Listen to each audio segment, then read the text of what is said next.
Bapak Ibu, mari kita berdoa. Maha besar Bapa kami yang bertata dalam kerajaan surga. Kami sungguh mengucap syukur kepadamu oleh karena kasih dan kemurahan-Mu yang sempurna kepada kami. Kembali saat ini kami datang kepadamu dalam keadaan sehat. Semua ini bukan karena kekuatan kami ya Tuhan, tapi karena kasih dan anugerah-Mu.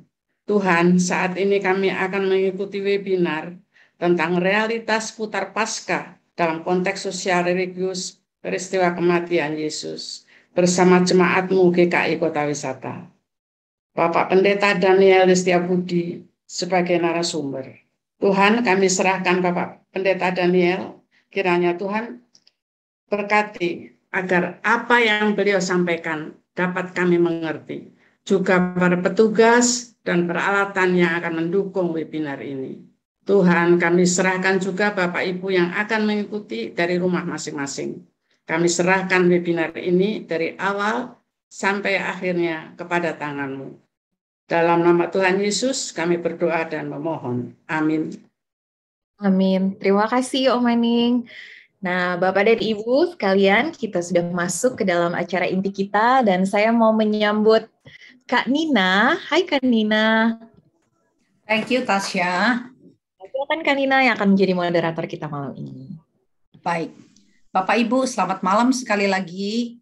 Ya, sebelum kita memasuki acara kita, puncak acara kita, mungkin kita akan memperkenalkan Bapak Daniel. Bapak Daniel sih sudah pernah sih memimpin di kita beberapa waktu yang lalu, tetapi mungkin kita bisa flashback, mengingat kembali ya.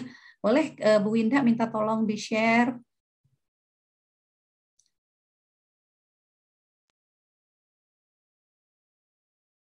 Iya. Ya, Bapak Daniel Kristianto Listiabudi begitu ya, PhD. Bapak Ibu, Bapak Daniel lahirnya di Jepara bulan Februari ya. Pak Daniel lulusnya dari S3-nya diambil di Vrije Universiteit Amsterdam tahun 2016 ya. Nah, sekarang beliau sebagai dosen tetap di Fakultas Teologi Universitas Kristen Duta Wacana Jogja. Nah, mengampu mata kuliah di situ biblika, hermeneutik dan teologi kontekstual. Dan juga mengajar di program doktoral ICRS International Consortium for Religious Study di Jogja ya. Dan di situ mengampu mata kuliah Interreligious Hermeneutics. Wah, susah-susah nih ya. Pokoknya keren dah gitu ya. Nah, ada buku yang juga ditulis oleh beliau, ada 2 yang beliau cantumkan secara khusus, mungkin ada yang lain-lain juga ya.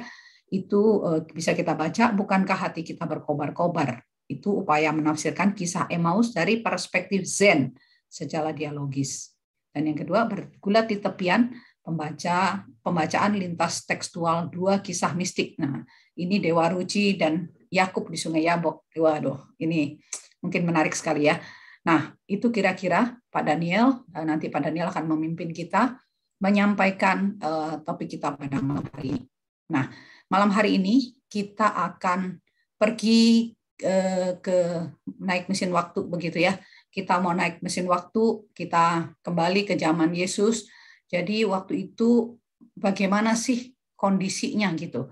Bagaimana sih kalau kita mungkin selama ini mengamati Yesus Kamis Putih, Jumat Agung, terus naik kayu salib begitu ya, kira-kira begitu. Tetapi hari ini kita akan melihat situasi sosialnya gimana sih gitu ya. Mungkin kalau kita baca di situ ada siapa? Ada orang Farisi begitu, ada siapa? Ada orang Saduki. Nah, mungkin siapa mereka gitu ya? Orang-orang itulah orang-orang yang ada di sekitar kematian Yesus, di sekitar kehidupan Yesus pada waktu itu. Nah, Pak Daniel akan jelasin buat kita, gitu ya. Kalau saya sih ingatnya sih orang Farisi itu yang suka kontrak sama Yesus, begitu ya. Tapi mungkin nanti Pak Daniel bisa menjelaskan lebih lanjut buat kita. Begitu saja, silakan Pak Daniel. Waktu selanjutnya saya serahkan ke Bapak. Oke. Oh ya, satu lagi maaf. Nanti sesudah itu kita akan ada tanya jawab ya. Jadi nanti di tengah pertanyaan di tengah itu mungkin Bapak Ibu boleh ketik di chat supaya nanti di akhir supaya kita akan bahas begitu ya. Begitu Pak Daniel, boleh ya? Ya. Oke, selamat malam semua Ibu Pak, ketemu lagi ya. Ini koreksi sedikit. Nama saya kok jadi Kristianto tuh? Oh, salah ya? Waduh, maaf Pak. Salah ya. Jadi apa dong, Pak? Ya, ada itu sebetulnya dirahasiakan. Tapi Waduh. K-nya itu Kurniawan sebetulnya. Oh, Kurniawan. Waduh, Kenapa saya salah banget. dirahasiakan? Karena begini, tetapi saya yang menguji dia jadi pendeta. Aneh kan? Berarti ada sesuatu kan? Sehingga yang menguji malah adik kelasnya gitu. Di Perempuan Sinode. Nah, teman saya ini istimewa. Dia jadi pendeta setelah 22 tahun lulus. Berarti ada sesuatu. Maka sejak awal karena lihat ada gejala-gejala macam-macam, terutama dia sangat playboy. Itu waktu di kampus saya bilang, wes gini aja, namaku yang tengah aku singkat aja. Karena kacau ini, surat pacar bertukar. Gitu. Kamu buat masalah, aku kena. Aku buat masalah, kamu kena. Wesel juga repot. Dulu kan pakai wesel. Petugas kampus sampai tidak berani memberikan wesel itu sebelum kami berdua menghadap. Lalu ditanya, tantemu namanya siapa? Atau kenal nama ini enggak? Alamatnya di mana? Gitu, checking. Nah, sejak saat itu lalu nama K saya itu Kurniawannya saya singkat. Sampai jadi teka-teki di jemaat saya. Siapakah K saya itu? Gitu. Oleh Bu Nina malah ditahbiskan menjadi Kristianto. Iya, saya dapat dari mana ya, Pak ya? Nah, Waduh, nggak tahu. Dulu ada yang maaf. bilang Kristiawan, ada yang bilang Kristianto, macam-macam dikarang orang gitu. Saya diem aja biasanya, wah ini nama dirahasiakan. Tapi oke, K-nya Kurniawan, Bu. Terima kasih, Pak. Nah, kalau Ibu mau cek pendeta Daniel Kurniawan, nanti muncul nama orang lain. Ada wajah orang lain. Itulah teman saya. Dia jauh lebih ganteng dari saya, lebih playboy dari saya. Saya sih nggak playboy sih. Oke ya, itu sedikit untuk mencairkan suasana. Bu Nina berjanji untuk mengkoreksi sebetulnya yang lain, tapi tadi tidak terlalu eksplisit. Yakni antara tema yang muncul di layar dan yang disepakati oleh kami, saya dan Bu Nina itu beda loh. Ya kan? Kalau di promosinya itu kan tulisannya tentang salib, tentang Paskah. Kita nggak ngomong itu loh nih. Kita ngomong soal yang dikatakan Bu Nina terakhir tadi. Jadi situasi sosial politik, mazhab-mazhab. Kecuali sekarang ada putuskan, mau switch soal salib, saya punya filenya. Tapi lalu berubah sama sekali itu. Diskusi tentang apakah salib itu betulan terjadi apa tidak, para ahli bilang apa, ada yang mendukung atau tidak, atau tentang kebangkitan. Tubuh apa itu macam-macam, itu jatahnya GKI yang lain, ini sudah urut ini. Jadi kita tetap ya tema yang ini ya, cuman itu saya merasa nggak gitu loh janjiannya. Janjiannya adalah yang dikatakan Bu Nina, jadi masa-masa. Saya cek dulu deh ya supaya siapa tahu udah pada tahu ya, terus saya lalu tahu bagaimana mainnya. Coba saya cek dulu. Duh Bapak, kalau saya tanya orang Farisi misalnya, baik apa jahat? Nah, kita aja. Gampang loh. Baik apa jahat? Tuh, ini semua ke gereja ya kan? Sering baca Alkitab ya. Orang Farisi gitu. Gimana? Kesan Anda? Kalau saya sih merasanya sok tahu gitu, Pak. Oh, gitu ya. Jadi jahat ya? Kurang baik ya? Iseng-iseng. Oh, iseng. Oke. Usil Kalau juga, usil. saya tanya gini, orang Saduki, siapa? Kita sering dibaca ya, orang Saduki. Oh, itu. Oke, ya berarti oke, saya bisa ngira-ngira kalau gitu. Kalau saya tanya gini, itu ada mahkamah agama kan yang menyidang Yesus toh pada hari Kamis malam itu, mahkamah agama Sanhedrin namanya, yang diketuai oleh Kayafas tuh, mertuanya namanya Hanas. Itu siapa mereka? Kalau saya tanya gitu tuh bisa jawab nggak? Misalnya. Oke, kalau saya tanya gini, besok kan Minggu Palmarum ya, Minggu Palma, ya kan? Itu Yesus masuk dari arah Betania, ya kan? Tahu enggak bahwa di seberangnya itu ada rombongan masuk? Pernah dengar enggak cerita itu? Dalam penelitian ahli PP namanya John Dominic Rosang, itu dari seberang sana itu ada rombongan masuk. Pernah dengar cerita ini? Oh, saya belum, Pak. Oke. Kalau saya tanya gini, kenapa di Bait Allah di sebelahnya itu ada benteng Romawi? Pernah tahu nama bentengnya dan kenapa ada di situ? Bisa jawab nggak? Tempat Yesus disiksa itu loh, malam hari kan dia disiksa di situ. Ya kenapa penjajahan dia? Tapi kenapa di sebelah Bait Allah? Oke. Nama bentengnya apa? Oh, mengawasi ya oke. Nama bentengnya apa? Fredericksburg Jogja kalau itu yang benar. Oke ya. Jadi oleh karena itu saya bisa ngira-ngira nih ya. Ngira-ngira oke ya. Kalau saya tanya gini misalnya, Pontius Pilatus itu jabatannya apa? Wali negeri. Jabatan. Wali negeri bukan ya? Oh, wali negeri itu Pontius Pilatus ya. Kalau saya tanya gini, Herodes, tahu Herodes ya? Yang kan menurut versi Injil Yesus itu bergerak tuh. Dibawa di mahkamah agama, lalu pergi ke Pontius Pilatus, ke Herodes, Pontius Pilatus lagi. Herodes ini tuh Herodes yang siapa? Nama Herodes kan beberapa tuh. Sama enggak dengan Herodes yang dalam Injil Matius tuh hendak membunuh bayi Yesus? Sama enggak? Oke. Ya udah. Supaya saya tahu sekarang. Oke, baik Bapak Ibu. Sekarang saya bisa ngira-ngira. Ya, enggak apa-apa ya, saya tanya gini tuh untuk saya sendiri paham gitu loh. Mainnya di seberapa gitu. Kalau sudah semua tahu itu semua, saya yang mainnya yang lain gitu. Berarti ini informasinya agak dasar ya kayaknya ya. Perlu agak dasar ya. Jadi misalnya saya tanya, orang Farisi itu ada berapa jenis gitu, tahu nggak? Kan tadi Bu Dina bilang nyebelin toh mereka, sok tahu toh. Lah ya, itu mereka itu semua begitu atau ada yang enggak gitu? Itu pernah tahu nggak? Enggak. Oke, ya udah. Ya, oke. Ya, saya mulai ya. Oke, ini screen-nya. Kelihatan ya? Iya, sudah Pak. Oke, saya akan skip cepat di beberapa bagian yang mungkin tidak terlalu urgen. Ya, tapi ini supaya memberikan konteks secukupnya lah.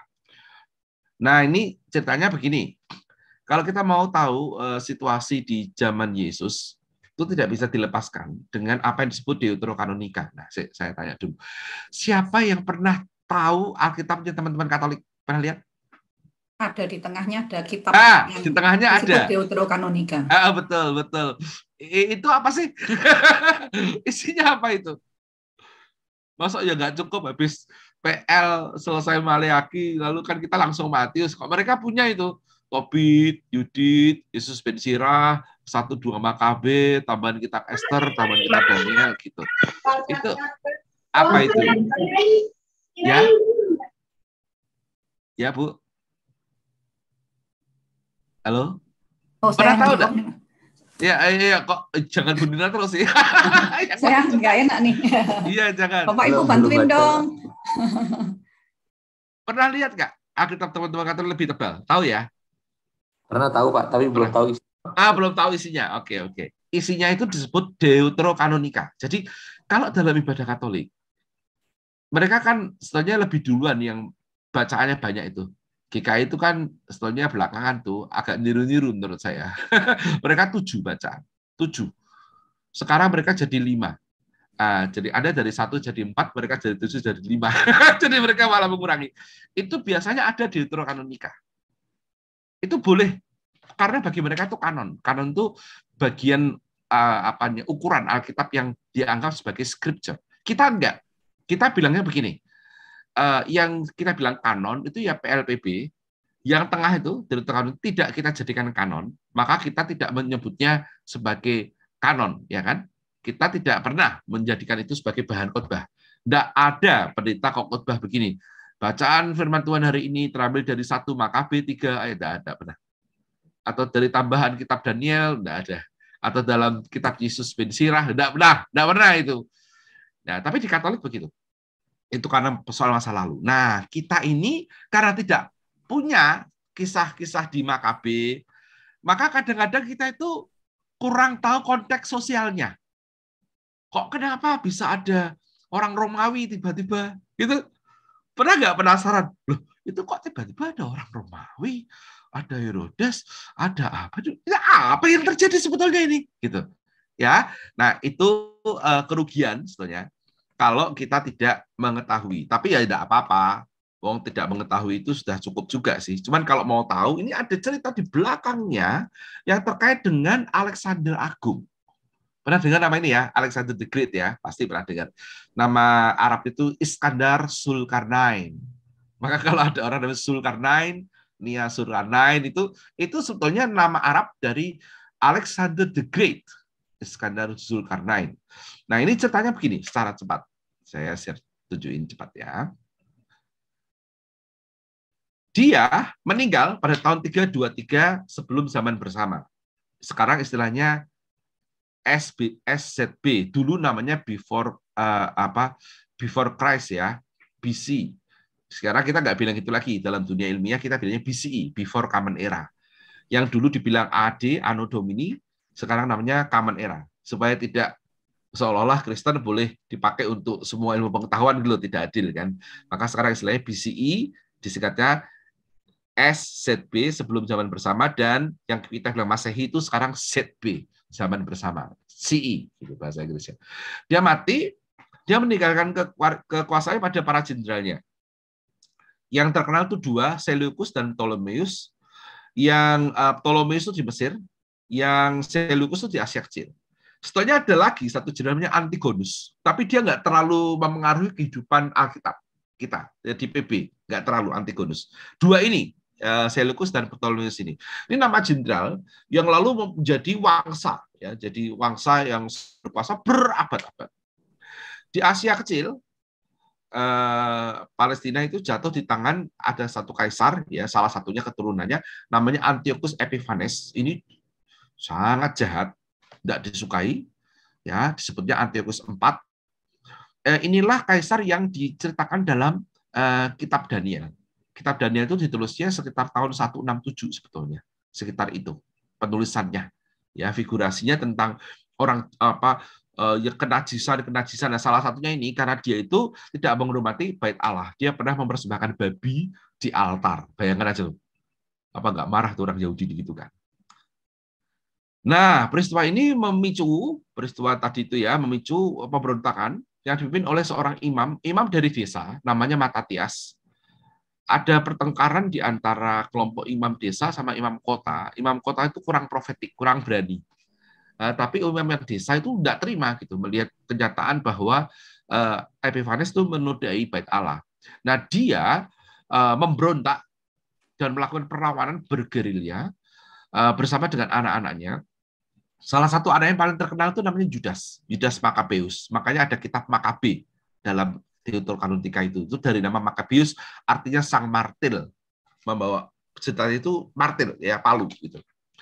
Nah, pemberontakannya pada tahun 168-142 ini. Nanti Makabeus ini dia mati digantikan oleh adiknya namanya Yonatan. Nah, Yonatan ini yang melestarikan dinasti yang namanya Hasmonean. Namanya gitu. Hasmonean itu dinasti ini, penguasa orang Yahudi sempat berkuasa sekian puluh tahun, ya, di tanah mereka, di luar kekuasaan jenderal-jenderalnya Alexander Agung, dan sebelum kedatangan Romawi. Itu ada masa di mana mereka memerintah sendiri. Nah, itu namanya dinasti Hasmonean, berawal dari ini. Anaknya Matatias namanya Judas Makabe, lalu digantikan adiknya namanya Yonatan. Oke. Nah, ini ya, dinasti Hasmonean ini ya pada tahun ini. Saya cepat saja. Nah, kemudian ada orang namanya John Hyrcanus memperluas wilayah Yudaisme mereka sampai Galilea dan Idumea. Idumea itu dari Edom di wilayah selatan, ya. Lalu pada tahun 63 sebelum zaman bersama, jadi sebelum Masehi, ada jenderal namanya Pompei menguasai Yerusalem. Ini kenapa bisa masuk orang Romawi ini? Karena konflik di tanah Israel itu lalu melibatkan minta bantuan begitu. Nah, kesalahannya John Hyrcanus itu minta bantuan dari orang ini, dari Roma. Roma dimintain bantuan, senang banget menguasai malah kemudian. Kira-kira begitu secara cepat, ya. Nah, kemudian Roma dengan kekuatannya itu mengalahkan tadi para jenderalnya si Alexander Agung keturunannya itu, dan juga mengalahkan orang-orang Hasmonean. Sejak saat itulah maka Senat Roma di bawah kepemerintahan Marcus Antonius menunjuk Herodes Agung, orang Edom. Dia keturunan kira-kira keturunan kalau tradisinya itu keturunan dari si Esau, ya. Orang Edom bukan orang asli Israel itu sebetulnya, menjadi raja di wilayah Yahudi, terutama Yudea, Samaria, Galilea. Maka orang-orang Yahudi itu tidak suka dengan Herodes. Ini Herodes Agung, ya, yang mau membunuh Yesus itu loh, waktu kecil. Bukan Herodes yang ditemui Yesus ketika dia mau disalib. Itu anaknya. Herodes Agung ini punya anak 3. Herodes Antipas, Filipus Arkelaus. Gitu. Nah, itu ceritanya rame itu ya. Kalau Anda tahu ada Filipus punya istri namanya Herodias. Herodias ditaksir oleh Herodes Antipas ini yang lalu dimarahin sama si Yohanes Pembaptis. Lalu ada tahu ceritanya kan? Ketika Herodes Antipas ini pesta, Salome anaknya menari, anaknya si Herodias itu minta hadiah kepala Yohanes Pembaptis itu. Karena Yohanes Pembaptis pernah mengkritik Herodes Antipas yang memperistri, merebut istrinya, adiknya atau kakaknya itu. Saya tidak persis ingat siapa yang lebih dulu lahir di antara Herodes Antipas ataupun Filipus. Nah, kedua orang ini, Herodes Antipas dan Herodias, pada akhirnya dibuang ke Gaul, dibuang ke Prancis kuno, ya pada akhirnya. Nah, jadi ini kita ngomong bapaknya, ya. Senat Roma menunjuk Bapak Herodes Agung untuk menguasai ini. Oke. Nah, ya, pada tahun ini 6 sampai 4 sebelum Masehi, Yohanes Baptis dan Yesus lahir. Dugaan Yesus lahir di antara tahun itu karena berkaitan dengan kematian Herodes Agung. Dia mati tahun 4 sebelum Masehi. Jadi kalau bayi-bayi dibunuh sebelum umur 2 tahun, ingat perintahnya itu ya. Jadi maksimal Yesus kan lahirnya 6 sebelum Masehi berarti. Bisa 6, bisa 5, bisa 4. Kita nggak tahu persis. Nah, setelah mati dia, maka anak-anaknya tadi itu yang saya sebut namanya itu ya menjadi tetrah raja wilayah, Antipas, Arkelaus, dan Filipus. Oke. Nah, kemudian ini pendek kata begini kira-kira 6 sampai 26 situasi relatif damai. 13 sampai 36 Kayafas jadi imam besar yang nanti memimpin Sanhedrin itu. Ya. Oke, ini data politik nih. 26 sampai 36 Pontius Pilatus jadi gubernur. Jadi tadi saya tanya Bu Nina, apa jabatannya? Jawabannya gubernur gitu. Ya. Yesus diduga disalibkan tuh tahun ini. 29 atau sampai 30 gitu. Kenapa ya? Ini dikaitkan dengan kapan si Pilatus jadi gubernur, dikaitkan dengan usia kelahirannya, diduga tahun berapa 33 umurnya gitu ya. Tahun 40 ini zamannya Paulus bertobat. 67 dugaannya dieksekusi Petrus. 63 ada pemberontakan Yahudi, tahun 70 hancurlah Yerusalem. Jadi kalau Anda lihat nubuatan Tuhan Yesus, tidak ada batu di atas batu yang lain itu tahun 70 terjadi, Jenderal Titus. Tahun 132 ada pemberontakan lagi oleh orang Yahudi, dipimpin oleh namanya Simon Bar Kokhba, kemudian kalah ditumpas oleh Kaisar Hadrian. Pada waktu itu selesai pemberontakan, Yerusalem namanya berubah menjadi Aelia Capitolia. Itu sejarah besarnya. Nah, sekarang dikit-dikit balik lagi ya. Ketika kaum Yahudi di bawah Makabe tadi 161 ya melawan pendudukan Syria ini tadi pimpinan dari Ptolemeus, Seleucus, jenderal-jenderalnya Alexander itu ya. Orang Romawi itu sudah saling bantu dikit-dikit. Tapi baru 63 masuklah mereka melalui Pompei. Laskar Romawi datang menyelamatkan tanah Israel gitu. Dari peperangan dua orang bersaudara, Aristobulus dan Hyrcanus tadi itu ya. John Hyrcanus masih ingat ya. Nah, kemudian masuk. Nah, prinsip mereka itu gini,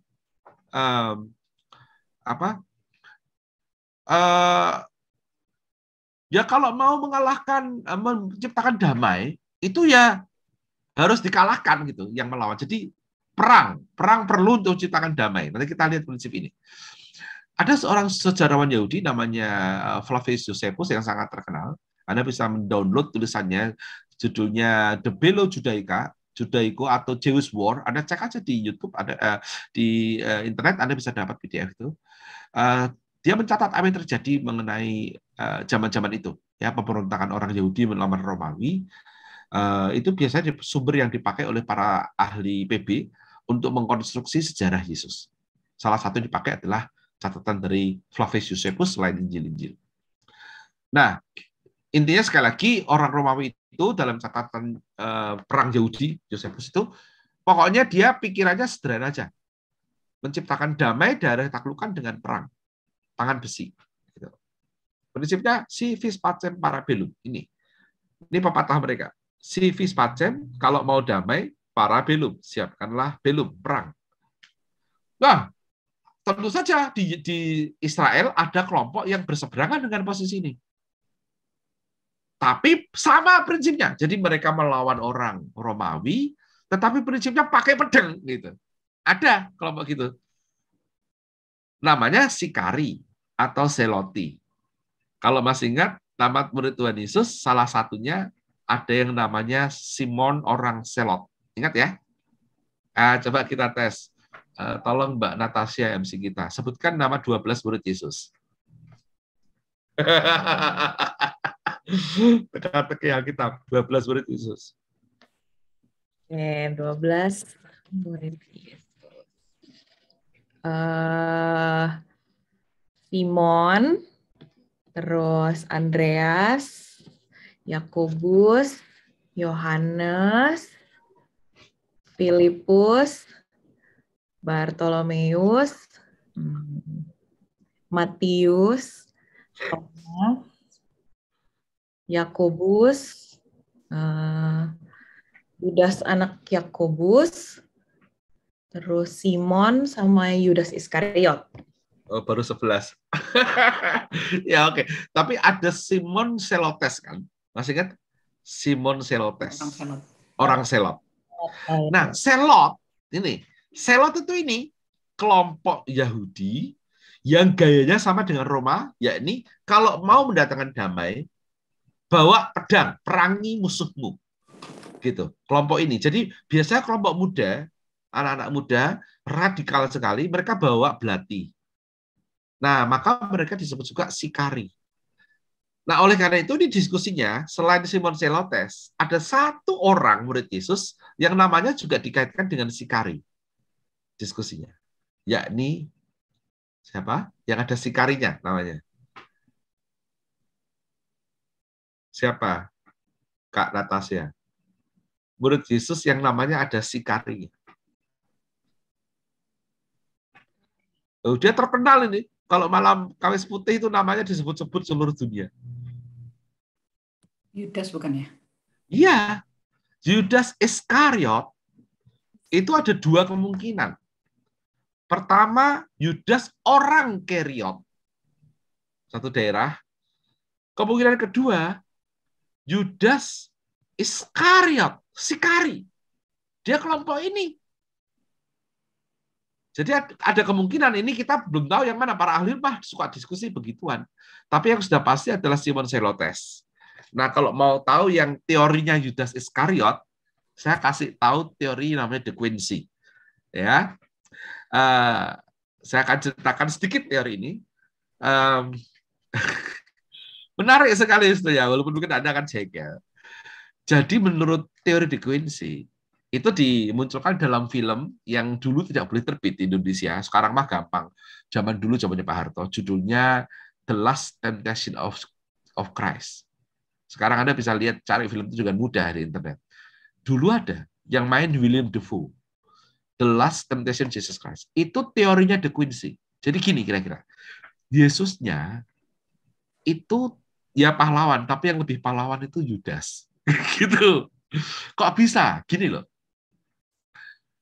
Supaya Yudas itu kan orang Sikari nih. Ini salah satu teori ya. Sekali lagi ada apakah dia Keriot atau Sikari. Sama dengan si Simon kan. Kan inginnya gini. Romawi itu habis dikalahkan. Nah, Yesus ini kok enggak kunjung mengalahkan Romawi gitu loh. Kan berkuasa. Ya bayangkan aja. Miracle maker begitu rupa, ya toh, public speaker, ya toh, rabi, toh, wah laut aja ditenangkan kok, bayangkan aja itu, orang mati dibangkitkan, Anda bayangkan kayak gitu, inilah figur Mesias ideal ini, tapi kok dia kok enggak ini ya, enggak main senjata ya, lalu dia menjual Yesus, dikondisikan supaya kalau Yesus terancam nyawanya, maka muncullah, kira-kira. Pernah dengar nggak teori kayak gitu? Jadi Judas itu sebetulnya jangan Anda pikir, ya kalau dalam Injil kan dirasukin iblis lalu menjual Yesus. Oh, kalau ada teori lain yang tidak ada di kitab sih. Tapi supaya mau tahu, kalau mau tahu, namanya De Quincey. Judas justru dengan sengaja menjual Yesus supaya Yesusnya ditangkap toh. Kan terancam toh Yesusnya menunjukkan kekuasaannya gitu loh.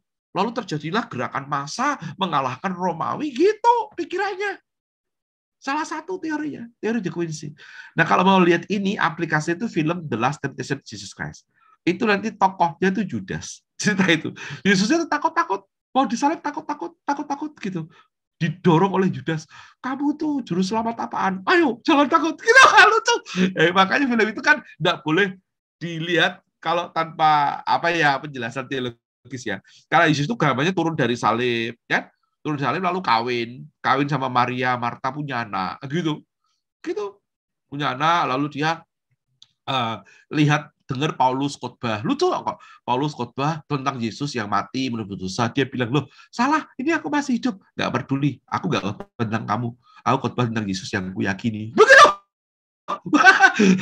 Sampai Yesus tua sakitan gitu, tiba-tiba dia baru sadar bahwa dia harusnya itu disalib. Nggak di sini matinya, nggak mati tua kayak gini, gitu. Wah, akhirnya dia merangkak menuju ke salib. Ternyata itu sebenarnya hanyalah ilusi. Itu Yesus tetap disalib sebetulnya. Dia membayangkan kalau dia turun, gitu loh. Makanya The Last Temptation kan katanya turunlah dari salib kalau engkau anak Allah, gitu kan. Dia bayangkan kalau dia turun, gitu, lalu dia kawin, gitu, punya anak, gitu, sampai tua. Ternyata enggak. Ternyata Yesus memilih tetap disalib. Lalu di akhir dia berteriak dengan gembira, ke dalam tanganmu kuserahkan nyawaku. Gitu. Film itu sebenarnya maksudnya baik. Menolong kita untuk melihat pergumulan internal Yesus disalib. Cuman ya, fantasinya besar sekali. Tapi teorinya Judas mendorong dia itu teori De Quincey. Ya. Nah, lihat, dunia tafsir bisa kayak gini, asiknya. Kaget-kaget, oh. Nah, tidak ada datanya, ya. Tapi, tadi loh, kelompok Sikari, Seloti itu gitu pikirannya. Maka sekarang Anda mengerti kan, ketika dia masukkan Hosiana, kan gitu kan? Nanti kalau mau tanya ya soal itu. Semoga nanti ada pertanyaan begini. Kenapa habis Hosiana pada hari Minggu, kemudian pada Jumat pagi kok salibkan dia gitu? Masyarakat kan itu. Nanti kalau mau tanya gitu ya jawabannya seperti yang arahnya ke tadi. Tapi nanti kan belum tentu. Ini cuma mancing-mancing pertanyaan. Atau mungkin saya yang tanya aja nanti ya, supaya asik ya. Oke, saya teruskan. Sudah mulai panas nih situasinya, Kak Natasha? Jadi, masa pertama ini, ya, Sikari, Seloti. Berasal dari kata Sika, Badik ya. Selot itu orang yang sungguh-sungguh fanatik gitu kira-kira. Nah, ya tadi dia yakin Allah akan dimuliakan bila kerajaannya hadir. Itu caranya adalah dengan melepaskan Palestina dari penjajahan Roma. Maka pakai senjata mereka. Civis pacem parabellum, persis sama dengan Roma tadi pikirannya. Ya, itu. Nah, mereka melawan, ya mereka sangat jengkel dengan kelompok yang mengambil untung terhadap kehidupan rakyat kecil. Terutama orang-orang Saduki, mereka benci sekali sama orang Saduki, kalau mau tahu. Karena orang Saduki ini, dia kan menguasai Bait Allah. Nanti kita akan sampai ke Saduki. Ya. Tapi kalau mau tahu, orang yang menguasai Bait Allah, itu orang Saduki. Bukan Farisi. Jangan salah. Kok bisa? Lah iya itu, nanti tunggu. Nah, orang Saduki ini, itu mewajibkan rakyat kecil membeli korban di Bait Allah. Bahwa mereka bekerja sama dengan orang Farisi di hal tertentu ya, kecuali soal teologi, soal kebangkitan orang mati. Ya, tapi mereka itu penguasanya, penguasa kelompok elit elit Yahudi yang berkaitan dengan wangsa Herodes, penguasa politik gitu. Kalau yang orang Farisi itu agak lain mereka. Mereka lebih ke regulasi keagamaan. Jadi orang Yahudi ini karena orang Saduki ini karena mereka itu sering menarik untung dari rakyat kecil dan mewajibkan orang untuk membeli hewan di korban di Bait Allah, bagi orang-orang Seloti dan Sikari itu musuh. Itu kayak pengkhianat gitu. Orang-orang kayak gitu. Nah, ini ya. Jadi inilah orang Sikari. Nah, harga dari perdamaian adalah penaklukan. Jadi ringkas, tepat, efektif, padat, militeristik. Tidak ada kompromi terhadap posisi. Tidak ada kompromi terhadap perbedaan. Tidak mungkin ada agreement and disagreement. Gitu. Kita kalahkan mereka. Baik orang Roma maupun orang-orang yang berafiliasi dengan Roma ataupun para penjajah yang telah penjajah rakyat sendiri. Dalam hal ini secara keagamaan itu harus dilawan. kelompok ini milik apa ya, fanatik luar biasa. Nah, lalu ada juga model lain berawal dari orang yang namanya Banos. Ini Anda tidak akan ketemu nama orang ini di Alkitab. Oh ya, kalau mau tahu kayak gini-gini itu ada buku, bisa dicari di internet, judulnya Daily Life in the New Testament. Daily Life in the New Testament, karangan dari James R. Mattinger. James R. Mattinger. Itu yang bahasa Inggris. Kalau Anda mau yang bahasa Indonesia, itu ada kamus yang sangat bagus. Judulnya Ensiklopedia Perjanjian Baru. Sudah terbit lama sekali tahun 89, tetapi tetap bagus. Karangan dari Javier Leong Dufour. Ya, ini saya sebutkan supaya Bapak Ibu gitu. Tapi tidak ada di internet. Kalau yang ada di internet tadi, James R. Mattinger, Daily Life in the New Testament, salah satunya. Ya, ada cukup banyak. Tapi ini yang saya kira praktis enak ya, untuk kita baca. In usual English, jadi tidak terlalu kompleks. Oke, ini Banos tadi ya, sampai ke Banos. Orang ini pertama hidup di tahun 50-an lah. Sebelum Masehi istilahnya. Dia mengajar di gurun. Nah, ini gini kira-kira. Banos ini ya mengajak para muridnya ke gurun untuk mendengarkan suara Tuhan yang memanggil. Inilah aku, kayak gaya Musa gitu. Nah, ini dekat dengan kelompok salah satu mazhab. Tadi kan Sikari kan. Mazhab kedua namanya Esseni. Jadi ada 4 mazhab. Ini kita baru ngomong kemarin tadi Sikari. Lalu kedua ini Esseni. Esseni ini adalah kelompok yang suka menarik diri dari keramaian. Mereka tinggalnya di daerah terpencil, di daerah Qumran. Kalau Bapak Ibu pernah ke Israel, ya sekarang kan juga cukup sering tuh orang ke sana jalan-jalan. Kalau guide Anda cukup bagus untuk meneliti sejarah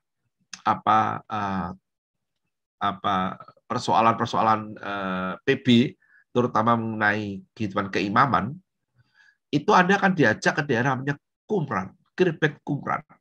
Itu pegunung di dekat Laut Mati, bukit-bukit gitu, bolong-bolong, lubang-lubang di sana sini. Itu untuk menyimpan tulisan-tulisan PL oleh kelompok ini. Mereka itu kegiatannya, kelompok SNI ini yang tinggal di komunitas Qumran itu bertapa, saleh, suci, berdoa, berpuasa, mandi suci, tidak menikah, laki semua, pakai putih gitu tiap hari. Kerjaannya menyalin teks PL.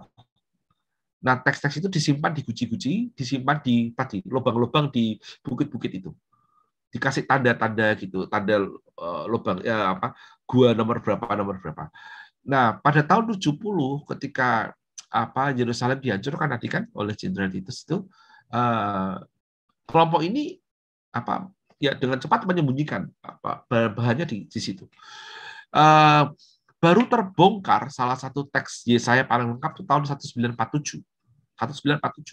Ketika ada seorang gembala mengikuti ternaknya masuk ke salah satu lubang, gelap sekali, gembalanya takut, lalu ternaknya mau buat keluar dengan cara dilempar batu gitu, malah kena guci, perang gitu. Wah, kaget dia. Nah, saat itulah kemudian ditemukan, ternyata inilah tempat penyimpanannya. 1947. Nah, itu orang-orang ini ya. Jadi mereka tiap hari menjauh dari kehidupan ramai di Yerusalem. Mereka benci sekali dengan imam di Yerusalem. Imam di Yerusalem itu korup. Mereka punya guru kebenaran namanya. Guru kebenaran, pimpinannya mereka. Yang yakin bahwa nanti di akhir zaman, pimpinan mereka inilah yang akan merestorasi. Yang disebut anak-anak kegelapan itu bukan setan, tapi imam di Yerusalem yang korup itu, yang juga dimusuhi oleh orang-orang Seloti. Nah, Anda bayangkan, ada situasi kayak gini loh. Nggak pernah dengar kan? Ini situasi ramai. Nah, oleh karena itu, ada salah seorang figur Alkitab yang diduga kelompok ini. Tetapi agak susah. Cuman gayanya mirip-mirip. Tahu siapa? Ada di Alkitab disebutkan. Terutama kalau Natal itu. Namanya muncul selalu kalau Natal. Siapa? Kak Natasha? Gak ada ide, Pak. Ali Bintang ya? Oh, ya bukan loh, Ali Bintang ya dari timur, bukan. Siapa yang gayanya itu sendiri di tempat sepi gitu, mengutamakan kemurnian, hidup tobat gitu.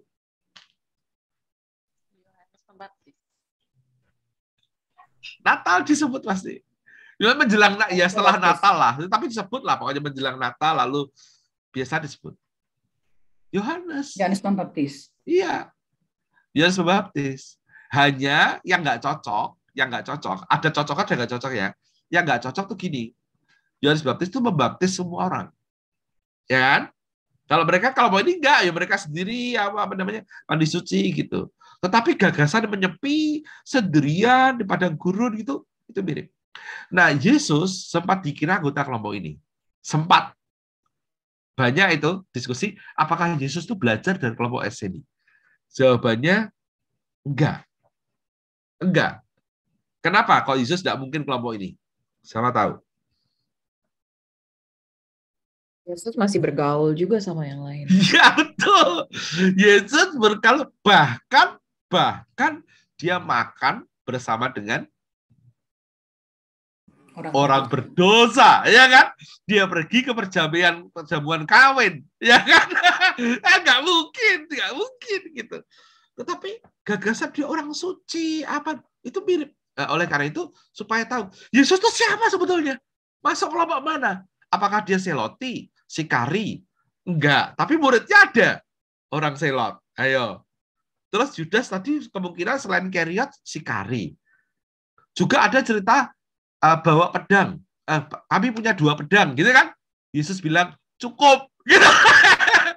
Tapi di pihak lain dia bilang, jangan main pedang, hei Petrus. Siapa yang main pedang, mati oleh pedang. Lalu kita pusing ini. Gimana ini? Sebetulnya boleh bawa pedang, enggak ya? Ada teks yang mengatakan 2 pedang cukup. Ada yang bilang, jangan bawa pedang. Nah, tapi itu kapan-kapan aja. Ini kan saya cuma mau mengganggu Anda bahwa gagasan itu ada gitu. Terus Yesus sempat dikira orang SNI karena dia tadi kan mengutamakan kehidupan suci, saleh gitu ya. Tetapi repotnya orang SNI itu menarik diri. Yesus enggak. Yesus baru-baru masyarakat gitu. Minum anggur pula. Ya, buat anggur apa-apa gitu. Ya, jadi nggak bisa kalau orang itu. Terus orang apa lagi yang ada di sana? Oke, kita lihat. Selain ini ya, mereka berbagi milik ya, orang-orang yang SNI ini. Ya, saya teruskan aja. Banos kita lewati. Saya bilang kalau tidak terlalu ya, orang Farisi.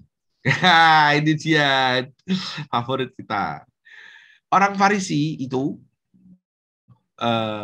seringkali disalahpahami, dianggap selalu jelek tadi itu. Orang Farisi itu kelompoknya kalau tidak 7-8 loh. Ada sekitar 7 atau 8 kelompok. Kelompok yang moderat itu baik. Orang yang moderat, kelompok moderat itu kan Nikodemus. Kalau Anda lihat. Yang ketemu Yesus pada Yohanes 3 itu. Nikodemus. Anda kira Yusuf Arimatea bukan orang Farisi? Ya, dia orang Farisi. Nah, orang Farisi itu, saya jelaskan dulu sedikit, gini, mundur sedikit. Ada 2 mazhab besar. Sebelum mereka dibagi jadi ada 7 tekanan itu 2 mazhab besar kalau yang menekankan ajaran namanya Syamai dan Hillel. Syamai itu garis keras, Hillel itu moderat. Hillel salah satu murid orang Hillel namanya Gamaliel. Gamaliel punya murid namanya Paulus. Jadi Paulus orang Farisi, ketahuilah saudara. Kita itu baca suratnya Paulus itu orang Farisi yang bertobat jadi Kristen. Dia Farisi. Lihat gayanya berteologi itu. Tekstual sekali kan. Hukum apa-apa. Wah, Farisi kok dia. Lihat Filipi 3. Aku orang Farisi tidak bercacat dalam menjalankan hukum Taurat. Oh, bayangkan aja itu. Nah, tapi dia kelompok Hillel. Yang Syamai itu garis keras. Kalau mau tahu Syamai dan Hillel sedikit ya. Ada orang non-Yahudi datang kepada Syamai. Guru Syamai garis keras. Dia minta Gini, permintaan ini. Rabi Syamai, kalau Anda bisa mengajarkan seluruh hukum Taurat, ketika saya mengangkat satu kaki, saya akan jadi orang beragama Yahudi. Bayangkan, dia mau angkat satu kaki, kayak bangau gitu. Kalau Syamai bisa mengajarkan seluruh hukum Taurat, dia akan jadi Yahudi. Syamai marah lah, saya marah, orang itu diusir. Saya ceritain ya, hukum Taurat itu berapa jumlahnya, Kak Natasha? 10 yang di cerita PL. Tahu nggak di zaman Yesus itu sudah jadi 613? Nggak pernah dengar kan? Nah, jadi ada kaum kayak kalau di Indonesia itu MUI gitu, semacam itu, ya, membuat fatwa. Dari 10 hukum itu diturunkan, diderivatkan, kalau pakai bahasa matematik, derivasi menjadi 613, terdiri dari 365 do not dan 248 do. Kenapa 365? Itulah jumlah hari dalam setahun. Kenapa 248? Itulah jumlah anatomi tubuh manusia yang dikenal secara medis pada abad pertama. Jadi jumlahkan 365 plus 248, do not dan do, Anda ketemu 613. Untuk mengatakan hukum Taurat ini memenuhi seluruh hari-harimu dalam setahun, cocok dengan jumlah anggota tubuhmu. Bayangan, kayak gitu. Detail sekali gitu. Nah, orang ini bilang ke Syamai, aku ingin jadi Yahudi kalau kamu bisa mengajarkan seluruh hukum Taurat, berarti 613. Ketika aku ngangkat satu kaki, itu kan menghina kan? Makanya Syamai marah, diusir. Konon, dia datang ke Hillel, yang lebih moderat itu.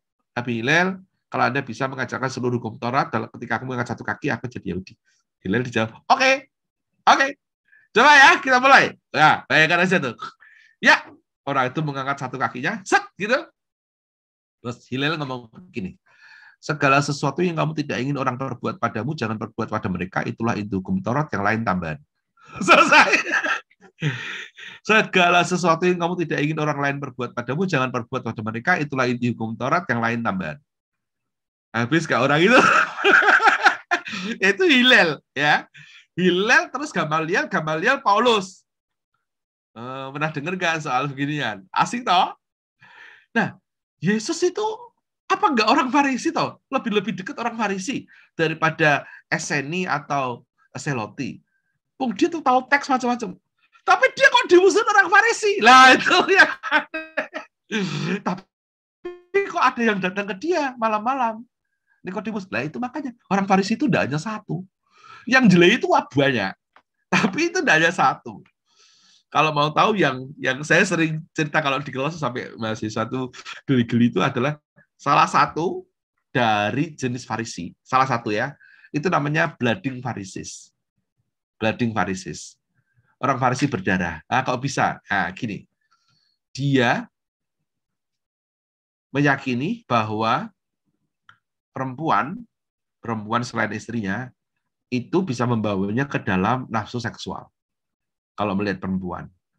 Maka supaya tidak mengalami godaan begitu, setiap hari keluar rumah, dia menutup wajahnya dengan kain. Jadi dia meraba-raba berjalannya, lalu terantuk tembok gitu. Tembok ya jalan tuk cur gitu. Semakin dia bleeding, berdarah, dia semakin nampak saleh. Karena wanita itu racun dunia. Nah, gitu kira-kira. Yang disalahkan perempuannya, bukan matanya laki-laki. Gitu. Namanya blooding Pharisees. Lu itu ada, belum pernah dengar kan? Ada orang Farisi yang khusus mengutamakan waktu sembahyang. Itu yang Yesus kritik. Ingat tak kalimat Tuhan Yesus? Kalau kamu berdoa, masuklah ke rumahmu, kuncilah, tutuplah pintu. Itu. Jangan berdoa di tengah pasar.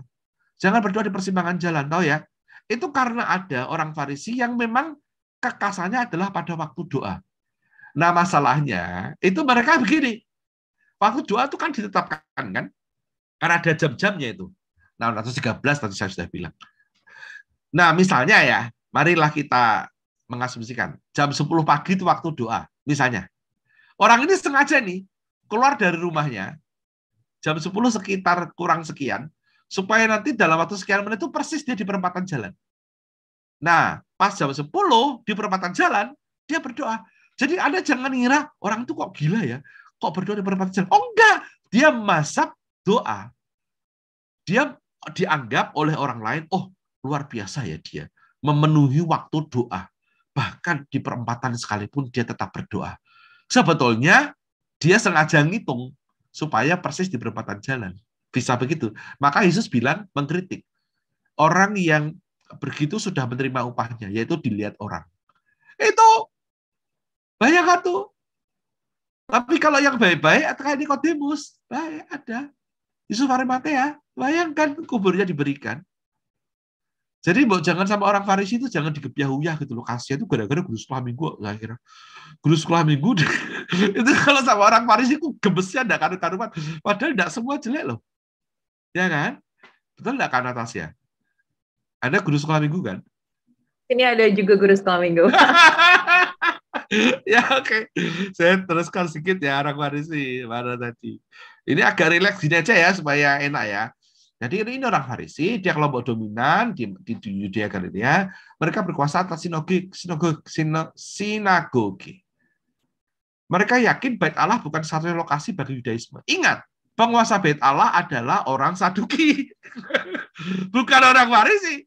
Orang Farisi itu di sinagoge, rumah-rumah doa kecil-kecil rumah doa gitu. Ya. Oke. Yang paling dikritik oleh orang Farisi tentang Yesus adalah pengakuan dia anak Allah. Dan Yesus mentoleransi para murid yang tidak dilarang ketika memetik bulir gandum di hari Sabat gitu lah. Yesus kan boleh aja. Mereka nggak bisa, harus Sabat. Oh kalau mau tahu sedikit cerita. Makabe tadi itu pemberontakan Makabe masih ingat nggak? Yang saya ceritakan tadi 167 itu. Itu pernah ada masa orang-orang Makabe itu kan tadi dari Matatias kan, ya kan, imam ya, itu pernah dikalahkan karena Romawi ya orang-orang Syria itu, jenderalnya Alexander itu menyerang mereka di hari Sabat dan mereka tidak melawan. Ya kalah mati loh hari Sabat. Oleh karena itu lalu mereka membuat regulasi baru. Setelah mereka tahu ternyata kurang ajar lawan menyerang kita di hari Sabat ketika kita tidak boleh bekerja. Setelah kekalahan itu terus mereka mengambil sikap lain kali kalau kita diserang di hari Sabat boleh gitu. Tapi pernah ada masa mereka dikalahkan karena itu. Hari Sabat tidak boleh apa-apa. Sampai gitu loh. Nah ini orang Farisi ada sejenis itu yang kaku melihat Yesus mengatakan manusia, anak Allah, anak manusia adalah Tuhan atas hari Sabat, ya mereka marah. Bisa mengerti ya kejengkelan mereka pada Yesus dan murid-muridnya. Nah, tadi saya sudah bilang ada banyak varian, tidak ada satu golongan ya. The Blooding Pharisees sudah saya ceritakan tadi ya. Oke. Orang Farisi ini sebetulnya itu tidak ingin mengguncang keseimbangan kekuasaan antara Romawi dan Yahudi. Mereka memang tidak suka dengan orang Romawi, tapi bisa menoleransinya. Mereka menunggu kedatangan Mesias. Mesias itu harus berasal dari Yudea, bukan Galilea. Maka banyak tuh kisah. Dari mana kamu Yesus? Oh dia orang Nazaret, gitu kan? Galilea. Nggak bisa. Gitu. Tapi ada kesamaan antara ajaran Yesus dan orang Farisi, salah satunya pada kebangkitan orang mati. Sementara Saduki tidak percaya. Nah ini Saduki. Saduki itu rivalnya orang Farisi, musuhnya mereka. Ini berkuasa di Bait Allah. Makanya tadi kalau kita cerita Yesus mau berada di Bait Allah itu yang dihantam orang-orang Saduki sebetulnya. Janda miskin memberikan persembahan itu orang Saduki. Ya. Jadi kekuasaan orang Saduki atas Bait Allah itu tergantung pada kedudukan imam besar. Yang imam besar tergantung pada kebijakan Roma yang mengontrol Yerusalem dan yang bisa menunjuk orang imam besar. Jadi ini kelompok politis kalau yang ini. Kelompok dekat dengan kekuasaan, bukan orang-orang ekseget menafsir kitab suci, enggak. Itu orang Farisi kalau yang itu. Oke. Orang Saduki itu kelompok religius paling konservatif. Ya. Jumlah mereka tidak sebanyak orang Farisi, tapi lebih berkuasa. Karena punya duit. Mereka orang-orang kaya. Yesus sering bertentangan dengan orang Saduki. Nah ini informasi yang lain, nanti kita bisa cek setelah ini. Ada pernah tahu nama Sanhedrin kan? Mahkamah agama itu jumlahnya 70 orang, plus satu pemimpinnya. Kalau zaman Yesus itu Kayafas, sebelumnya Hanas. Nah siapa mereka? Nah ini ramai diskusinya. Ada yang menduga mereka hanya Saduki, ada yang bilang hanya Farisi, ada yang bilang dua-duanya. Tidak pernah sepakat para ahli. Tapi ini kelompok mahkamah agama, ya ini orang yang terdiri dari para penguasa politik religius plus orang-orang yang bisa menafsirkan Taurat. Berarti di dalamnya hampir pasti ada Farisinya. Tapi kalau melihat kekuasaan mereka itu politis, diduga juga hampir pasti ada Sadukinya. Kalau saya disuruh menduga, saya akan menduga bahwa kelompok Sanhedrin campuran di antara orang Farisi dan orang Saduki. Nah, isu sensitif itu apa dalam dunia di zaman Yesus? Satu, Mesias. Karena tadi ada gagasan Seloti, Mesias politik, ya kan? Satu itu. Juga isu sensitif soal Mesias karena menurut orang-orang Farisi, Mesias harus berasal dari Yudea. Mereka lupa Yesus lahir di Bethlehem. Mereka tahunya Yesus besarnya di Nazaret. Berarti Galilea. Nah, itu tidak cocok, maka mereka lalu ragu. Isu yang kedua adalah Bait Allah. Karena Bait Allah itu pusat religius, sekaligus pusat gerakan sosial politis. Semua pemberontakan itu terkait dengan isu keagamaan. Seperti tadi Matatias. Kenapa dia memberontak? Karena Antiochus Epiphanes mempersembahkan babi di atas altar. Jadi lihat, Bait Allah itu sensitif sekali bagi mereka. Maka orang Romawi membangun benteng di sebelahnya, namanya Antonia. Di benteng itulah Yesus disesah pada malam harinya itu. Isu Paskah Yahudi itu sensitif karena pada hari Paskah pusat kegiatan orang-orang Yahudi itu ada di Yerusalem. Oleh karena itu setiap hari Paskah, gubernur dari Romawi, dalam hal ini Pilatus, kalau dalam Alkitab kita lihat itu, datang dari Kaisaria. Kaisaria itu ada dua kota Kaisaria, sebelah laut dan Kaisaria yang tidak sebelah laut. Sebentar, saya mau. Yang datang ke Yerusalem, dan masuknya dari mana nih yang menarik? Menurut John Dominic Crossan, ya, ini menurut ahli John Dominic Crossan, Yesus masuk kan dari Betania. Yerusalem itu pintunya itu beberapa. Ada beberapa pintu. Ada satu pintu diametral yang berseberangan dari pintu masuk yang di Betania. Itulah pintu yang dimasuki Pontius Pilatus bersama dengan garnisonnya, yang menurut Crossan bersenjata lengkap semuanya, naik kuda. Di pintu seberang, Yesus masuk Yerusalem naik keledai. Nah, Anda bisa bayangkan itu suasananya. Itu saya khotbahkan di GKI Pondok Indah, saya kira 2 tahun yang lalu, menjelaskan masuknya bareng-bareng gitu. Masih ada videonya saya kira. Itu video pertama yang saya kirim, rekaman pertama yang saya kirim ketika masa pandemi. Saya masih belum terlalu profesional waktu itu ketika rekaman pertama kali, jadi masih duduk, belum pakai mimbar, masih duduk biasa gitu, ada suara azan segala macam. Tapi oleh teman-teman Pondok Indah tetap mau mereka. Ya udah, ada apa-apa. Baru-baru pertama kali soalnya itu. Nah, itu saya cerita soal ini, Palmarum. Besok kan Palmarum kan, tanggal 10 Yesus masuk Yerusalem. Hanya anehnya teksnya GKI bukan Palmarum ya. Soalnya saya kirim rekaman khotbah saya di perniagaan itu teksnya kok sudah tentang Kamis Putih, tentang salib. Tapi ya oke lah, nggak tahu teks gereja ada apa. Tapi inilah situasi sensitifnya. Ya, saudara, Mesias, Bait Allah, Paskah karena kedatangan semua orang di Yerusalem, dan supaya aman datanglah si gubernurnya. Disitulah ketemu ada Herodes segala macam kan ceritanya. Jadi peristiwa Yesus itu ketemu semua tuh para tokohnya, tokoh agama, tokoh politik, ya toh datang semua, dan lalu Yesus di situ dari dipuja lalu sampai disalibkan. Polanya adalah one against all, satu lawan semua. Itu pola yang terjadi. Maksudnya melawan konspirasi agama dan politik. Kalau ada orang ditanya kenapa Yesus mati, saudara, kenapa Yesus mati? Jawabannya kan menebus dosa. Itu jawaban dogmatik. Ya kan? Kenapa Yesus mati disalib? Jawabannya kan menebus dosa. Tapi itu sekali jawaban dogmatik. Kalau jawaban narasi real sosial politik, karena konspirasi dari penguasa agama, politik dan militer. One against all against one. Karena pada hari itu ketemu semua pemimpin agama, politik, militer, ketemu semua. Dan Yesus tampil sebagai Mesias yang berbeda. Nah, tadi itu, kenapa kok ada perbedaan pujaan dari Hosiana selamatkanlah kami di Palmarum lalu ke salibkanlah dia? sangat mungkin ini ada lapis-lapis gagasan tentang kesalahpahaman mesianik Yesus, ada konspirasi bersama, mumpung ini bisa dihantam bersama oleh orang-orang Farisi. Mungkin juga rakyat barangkali ada yang dikompori sehingga kecewa, sehingga harapan mesianik Yesus diasumsikan oleh mereka itu gaya seloti, ternyata bukan. Lalu dikomporinlah si Pilatus ini dengan isu bahwa ini adalah raja orang Yahudi, kalau kamu diam saja, kamu melawan pemerintah Roma. Begitu, Anda lihat, ditakut-takutin gitu. Wah, ini sebetulnya peristiwa yang Anda baca dalam Injil itu peristiwa politik itu, sosial, politik, religius. Kita aja yang kadang-kadang melupakan itu dan lalu cepat-cepat ngomong soal dogma menebus dosa. Ya iya, tetapi kejadiannya itu loh, itu terkait dengan situasi sosial politik. Nah, kira-kira begitu, Bu Nina dan teman-teman. Thank you. Terima kasih Pak Daniel. Wow.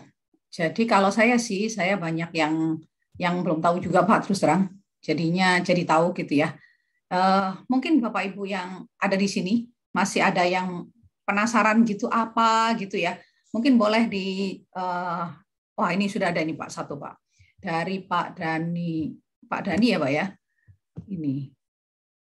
Pertanyaan pertama, jika Yudas si oportunis, Sikari berharap Yesus akan mengerahkan kedikjayaannya untuk melakukan perlawanan terhadap Romawi atas hukuman salib yang telah diputuskan, tetapi ketika hal itu tidak terjadi, mengapa Yudas akhirnya memutuskan bunuh diri? Sebagai oportunis, licik, bukankah seharusnya dia mencari kesempatan atau situasi lain untuk merealisasikan rencananya? Kira-kira begitu, Pak. Ya, Pak Dani, kapan-kapan silakan search di internet ya. Saya menulis artikel judulnya Yudas, murid yang terhilang, tanda tanya, di jurnal Gema. Kalau mau tahu komplit soal jawaban saya sebentar lagi. Nah itu ada, itu panjang lebar sekitar, saya lupa berapa halaman, mungkin sampai menjelang 10 atau 12, mengenai Yudas, studi tentang Yudas. Nah, kalau ditanya kenapa begitu, akan dua kemungkinan. Dia itu merasa kecewa. Ya, kecewanya karena Yesus bukanlah Mesias politik. Kalau dia betul-betul adalah orang Sikari, sekali lagi ya, karena saya bilang ada dua kemungkinan, Sikari dan Keriot. Kalau yang pasti orang Sikari, Selot itu yang Simon orang Selotes itu sudah pasti. Yudas masih debatable. Yang tadi saya katakan tadi teorinya De Quincey. Ya saya sudah bilang kan, teori De Quincey yang agak susah itu dibuktikan. Kamu jual di film tadi itu. Tetapi kalau memang kita ikuti, misalnya dia adalah orang Sikari, kenapa kok dia bunuh diri? Sangat mungkin dua, satu dia kecewa, kekecewaan yang sangat besar, dua dia merasa bersalah. Dia merasa bersalah. Kenapa saya katakan itu? Dalam studi saya mengenai Yudas, dalam artikel tadi itu ada peristiwa di mana Yudas itu berbalik sebetulnya dengan cara melemparkan uang itu ke dalam bait Allah. Kalau Anda lihat. Jadi salah satu penemuan paper saya itu pakai pendekatan social analysis pada teks ya. Yudas mengalami turning sebetulnya. Turning dalam arti dia uangnya lalu kan tidak dia pakai. Dia kembalikan itu. Yang tidak turning, tidak berubah malah justru para imam-imam, para mahkamah. Tetapi turningnya Yudas percuma karena Yesus tetap disalib. Nah, karena itu dia sangat kecewa. Mungkin dia sangat kecewa pada dirinya sendiri dan merasa bersalah. Selain kecewa kalau kecewa pada Yesus, mungkin kalau pakai teori De Quincey ya. Kalau tidak, kalau teks ya, sangat mungkin dia merasa kecewa pada dirinya sendiri. Dia tahu dia salah. Maka dia mengembalikan uang itu. Itu ada cerita itu kalau Pak lihat di salah satu versi Injil. Gitu Pak, jawaban saya. Pak Daniel, ini ada pertanyaan dari Pak Rive. Ya. Pak, kalau lokasi kuburan Yesus yang diyakini oleh kaum Protestan dan Katolik kok beda? Ini kalau ke Israel dibilang begitu ya Pak ya? Ya, ini saya bisa nunjukin gambarnya malah. Jadi saya pernah studi di sana tahun 99. Studi. Jadi bukan sekedar jalan-jalan, ada jalan-jalannya, tapi lebih ke studi. Itu 12 orang dari 12 negara, kami memang diseleksi di masing-masing negara. Saya baru menikah itu 3 bulan, masih muda sekali. Teman-teman saya itu para doktor PLPB asem beneran, saya nggak tahu kalau mereka itu ternyata dosen. Saya belum dosen waktu itu, baru menikah kok.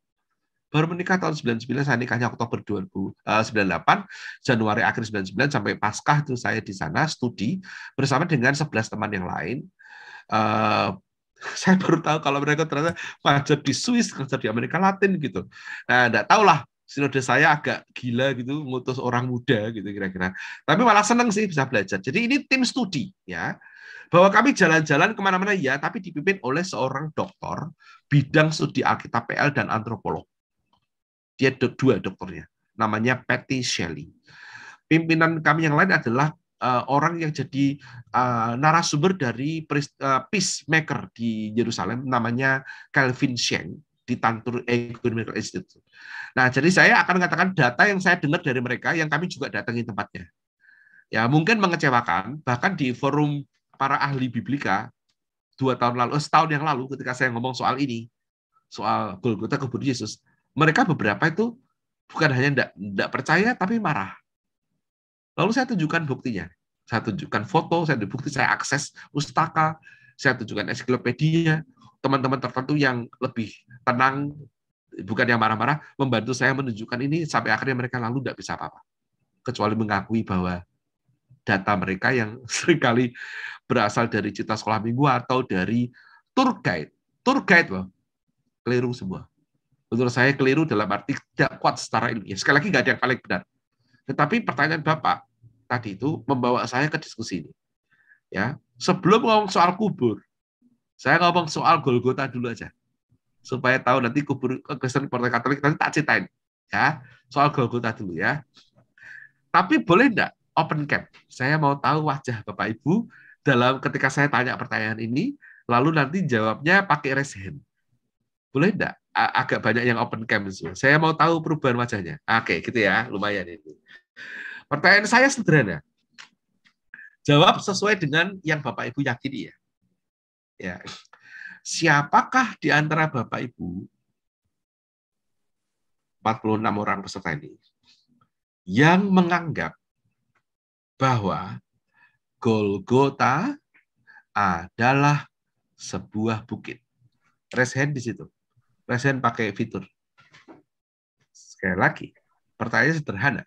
Siapakah di antara Ibu Bapak 46 peserta webinar dari GKI Kowis ini yang yakin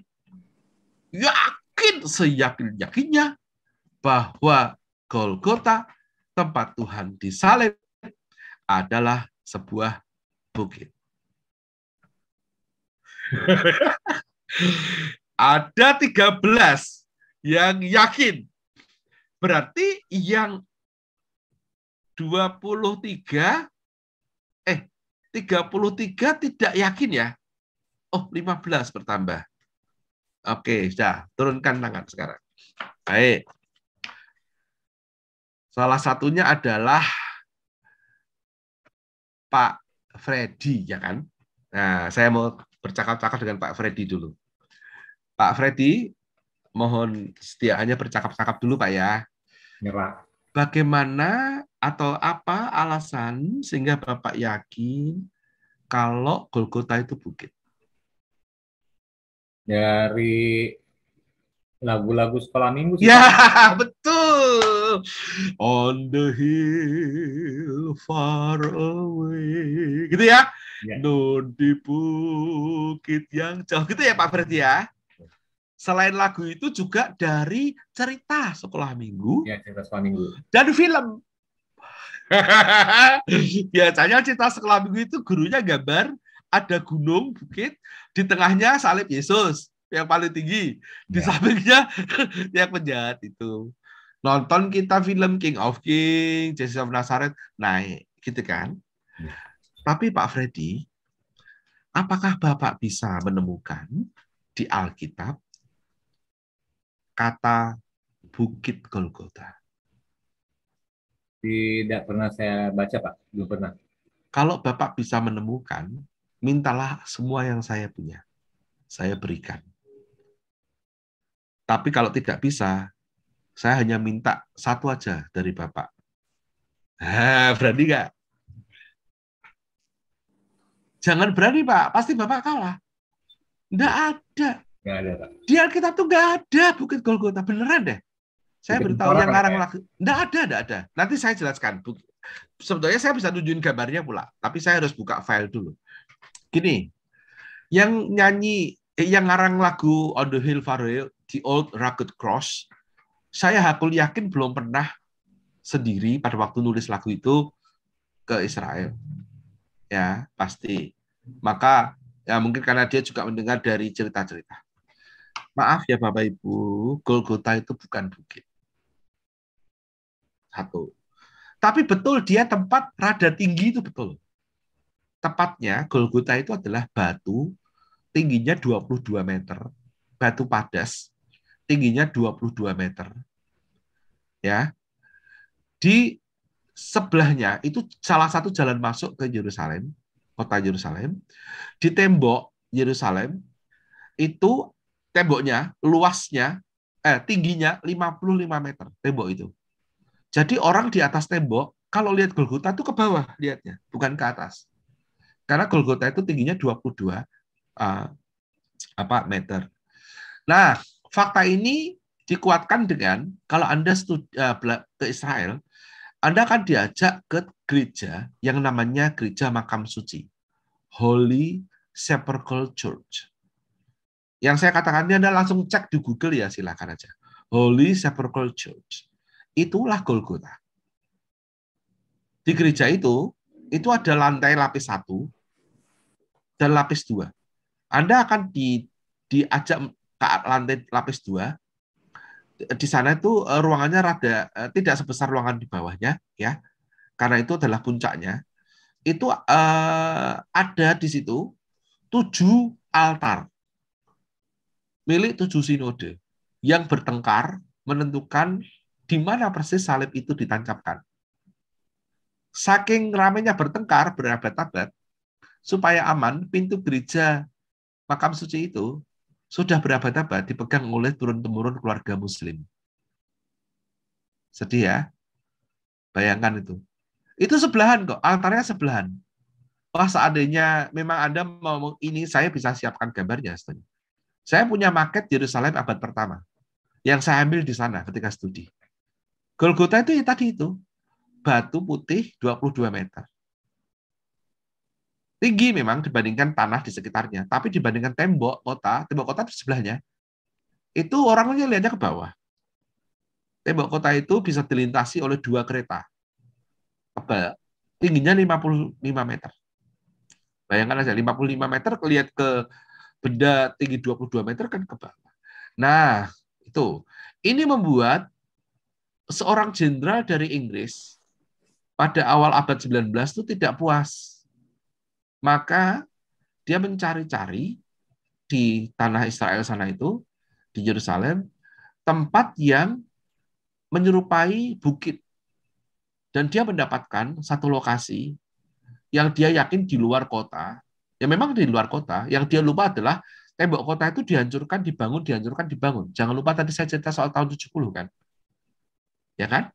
Jenderal Titus tadi jangan lupa. Lalu tahun 134 Kaisar Hadrian, masih ingat?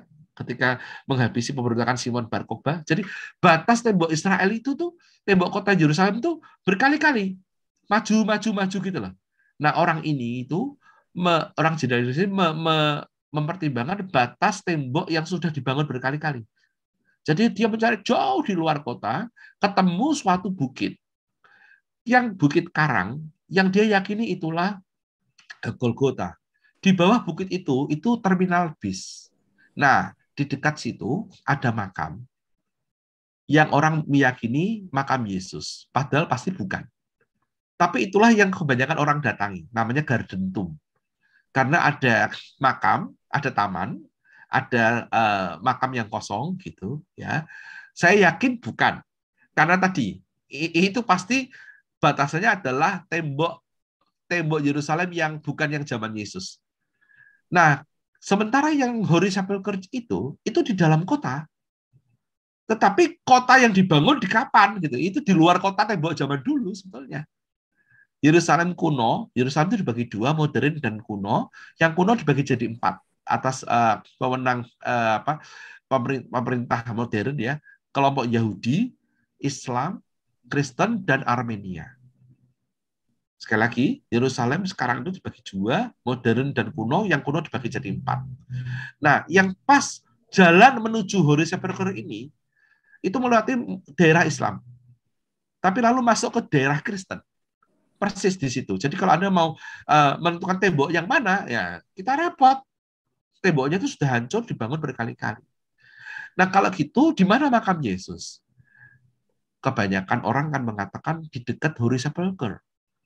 Maka, menurut Injil Yohanes, kalau Anda lihat, silakan lihat di Injil Yohanes, di tempat di dekat dia disalibkan ada sebuah makam.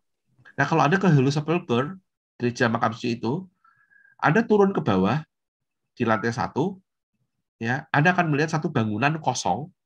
Bangunan itu kosong, ya, tapi itu dipercayai itulah makam Yesus. Ya ada semacam sedikit petilasan, tetapi itu lalu kosongnya gini, dia dibangun megah sekali gitu. Jadi gerejanya besar, itu ada bangunan kecil. Nah, itulah makam Yesus. Menurut yang Holy Sepulchre. Di dalamnya kosong, tidak ada apa-apa, cuma ada batu gitu. Nah, sementara yang di satu lagi yang Garden Tomb, yang dekatnya Bukit Tengkorak, yang itu seperti tengkorak itu, seperti tengkorak. Kata Golgota berarti tengkorak, gitu, tapi tidak ada kata bukit ya. Tapi jenderal Inggris tadi itu menemukan bukit terang gitu. Bisa ada bayang-bayang kayak tengkorak seolah-olah. Nah, itu yang terminal bis yang saya yakin pasti bukan itu. Tapi justru itu yang didatangi banyak orang karena bisa melihat tempatnya ya Garden Tomb itu betul dikunjungi banyak. Nah, maka saya bilang tour guide-nya tuh kurang ya gimana ya, tour guide kan yang penting gimana sih gitu kira-kira. Lalu ke situ.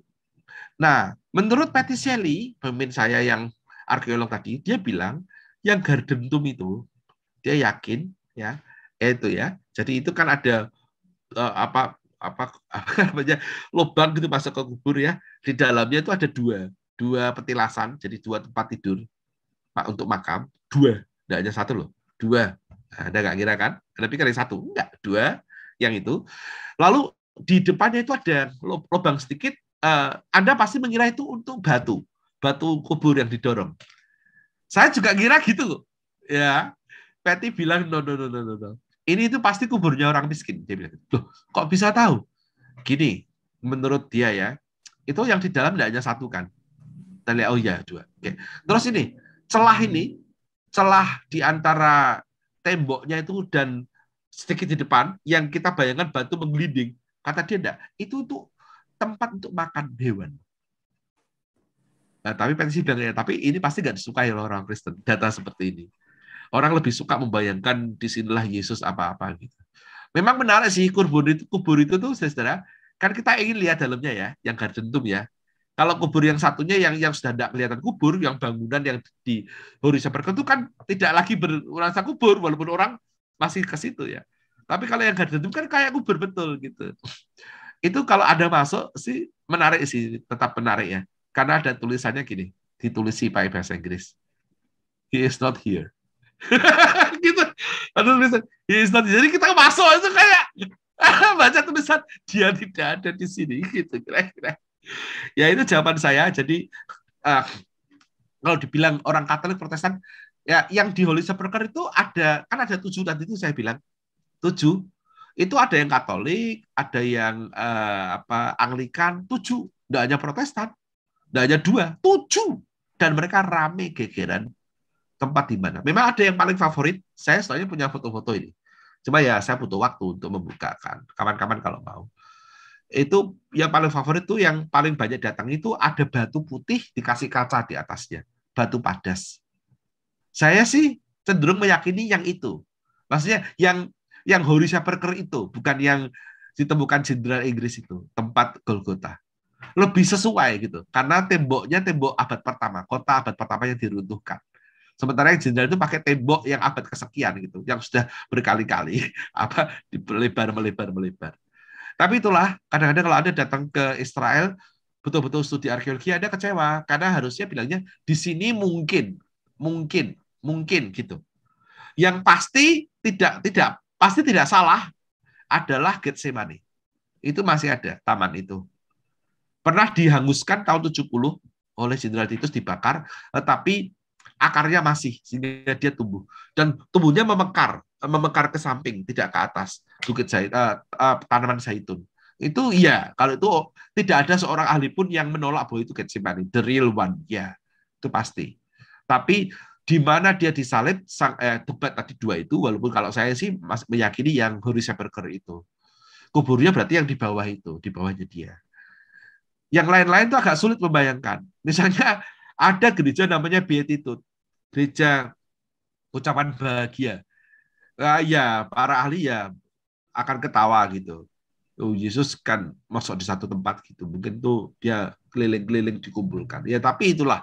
Kita semua di situ kadang-kadang dijual rasa kekristenan kita. Di situ semua dijual loh. Dunia Narwastu dijual. Naik kapal seperti yang ditumpangi Yesus dijual. Baptis di Sungai Yordan $10 gitu. Dimainin gitu kita. Jadi harus lebih cerdas kalau pesan.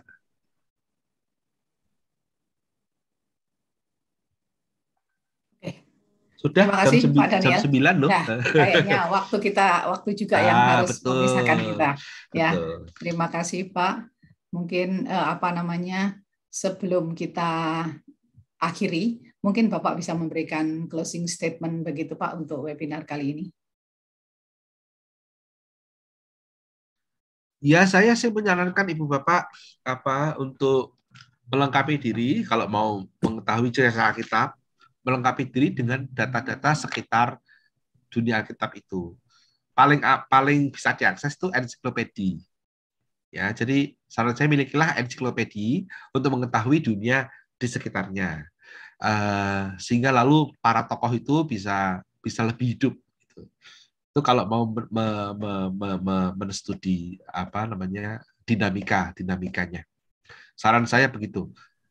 Minatnya dikembangkan lewat studi literatur yang mendukung. Gitu. Dan tema-tema kayak gini tuh bagus ya untuk didalami begitu. Cuman memang ya tidak mudah karena banyak kejutan-kejutannya. Satu buku terakhir yang saya sarankan kalau mau tahu beginian bahasa Indonesia, judulnya Dari Alexander ke Bar Kokhba, terbitan BPK. Semua cerita saya tadi itu ada di buku itu. Dari Alexander ke Bar Kokhba. Tapi ini pendekatannya sejarah. Kalau saya tadi kan teologis, ya sejarah dari Jagersma. Nah, jadi ensiklopedia buku itu lalu masuk ke Minggu Suci. Waduh, rasanya tuh gimana gitu loh Bapak Ibu. Ya itu aja Bu Nina, saran-saran untuk mengembangkan informasi. Terima kasih. Oke, terima kasih Pak Daniel. Bapak Ibu, jadi malam hari ini kita ditantang oleh Pak Daniel untuk lebih memahami, begitu ya. Mari kita belajar bersama-sama gitu ya. Karena kita juga kaget ya, ternyata orang Saduki itu penguasa bait Allah. Wah, saya kaget Pak. Saya baru dengar malam hari ini gitu ya. Saya pikir sih Farisi begitu ya. Karena kayaknya berkuasa gitu kayaknya. Kesannya begitu ya. Ternyata beda. Nah, itu mungkin kita bisa memahami seperti ini. Jadi kalau kita membaca Alkitab, membaca lagi ceritanya, mungkin kita bisa mendapatkan another insight begitu ya. Dengan pemahaman-pemahaman yang baru saja kita dapatkan. Mungkin begitu Bapak Ibu. Terima kasih untuk kebersamaannya. Untuk waktu selanjutnya saya kembalikan ke Tasya. Silakan Tasya. Baik, terima kasih Kak Nina dan juga Pak Daniel. Kita dari Panitia Pasca, juga Komisi Dewasa mengucapkan terima kasih banyak malam ini, penuh insight kayaknya ya buat kita semua. Saya juga baru kebayang bahwa betapa luar biasanya peristiwa waktu Tuhan Yesus mau disalibkan, mulai dari ada peristiwa politiknya. Kalau dibayangin mungkin zaman dulu kita mikirnya nggak ada ya politik-politik, ternyata bahwa peristiwa itu sangat syarat ya dengan nuansa politik yang terjadi, yaitu betapa jahatnya juga ya pada saat itu bisa terjadi sampai seperti itu. Oke Bapak dan Ibu, sebelum kita mengakhiri malam hari ini, saya mau dong lihat muka-muka penasarannya. Mungkin mudah-mudahan tadi Pak Daniel udah membuat kita jadinya makin mau belajar lagi untuk bisa memperlengkapi diri lagi. Tapi boleh ya kita sama-sama buka kamera karena kita mau foto bersama dulu untuk dokumentasi. Jadi boleh Bapak dan Ibu buka kameranya. Oke, ini ada 2 halaman. Saya akan membantu foto screenshot. Boleh dibuka. Mari yang belum buka. Ulinda, Bangun. Oke, kita mulai aja ya. Saya akan foto halaman yang pertama. 1, 2, 3. Oke, halaman yang kedua. 1, 2, 3. Oke, terima kasih untuk partisipasinya dalam foto bersama. Nah, Bapak dan Ibu, tadi juga di dalam kolom chat sudah ada link untuk presensi, jadi Bapak dan Ibu jangan lupa untuk mengisi juga. Plus ada satu link lagi, supaya kita bisa meningkatkan pelayanan di kemudian hari, Bapak dan Ibu diharapkan mengisi link evaluasi webinar kali ini, termasuk bisa memberikan nanti saran untuk topik-topik berikutnya. Boleh tadi yang Pak Daniel udah kasih ide, mungkin Bapak Ibu mau masukkan di situ untuk next webinar, kita boleh masukkan di link evaluasi tersebut. Oke, Bapak dan Ibu, kita sudah sampai di akhir pertemuan kita di webinar kali ini. Dan di akhir pertemuan ini, nanti kalau Bapak dan Ibu sudah selesai mengisi atau belum selesai mengisi evaluasinya, boleh setelah selesai dari kegiatan kita kali ini, dan kita akan menutup kegiatan kali ini dengan doa penutup. Pak Gordon sudah bergabung? Selamat. Sudah ada tuh. Siap. Baik, Pak Gordon, silahkan boleh memimpin kita di dalam doa penutup. Ya, sebelumnya terima kasih, Bro, Pak Daniel. Terima kasih banyak memberikan pencerahan buat jemaat kami di hari ini. Terima kasih Kanina, Tasya yang sudah memfasilitasi webinar ini. Saudara kita satukan hati dalam doa, kita bersyukur atas penyelenggaraan webinar. Mari kita berdoa. Bapak di surga, terima kasih atas setiap penyertaan dan pimpinanmu di dalam kami bersama berwebinar. Kami bersama-sama mendapatkan informasi-informasi yang terkait dengan dunia Alkitab. Biarlah itu juga boleh memperlengkapi kami di dalam pemahaman konteks awal. Oleh karena itu ya Bapak di surga, kiranya itu boleh menumbuhkan, bukan menjadi ragu, tapi justru semakin kami rindu, semakin tergoda untuk mempelajari lebih jauh, agar penghayatan kami tentang segala sesuatu yang ada di dalam Alkitab, kehidupan di dalam Alkitab pada zaman mula-mula itu, kiranya boleh memberikan suatu pertumbuhan spiritualitas kami. Terima kasih, Pendeta Daniel, telah menyampaikannya. Engkau memberkati dia sebagai seorang pengampu di Fakultas Teologi Duta Wacana. Tuhan akan menolong dia pun juga dalam bentuk pelayanan yang lain, bersama juga kehidupan dia dengan keluarga. Tuhan selalu menyertai dan memelihara dalam kasih setiamu. Jaga kesehatan dia, mampukan terus supaya melalui setiap ilmu pengetahuan yang dia sampaikan sungguh memberkati bagi setiap kami ya Bapak. Terima kasih juga untuk teman-teman di Komisi Dewasa, untuk Panitia Paskah yang boleh memperlengkapi kami melalui acara webinar ini. Kiranya ya Bapak, Engkau yang akan mengampuni kami kalau di dalamnya ada hal-hal yang masih belum berkenan di hadapan Tuhan.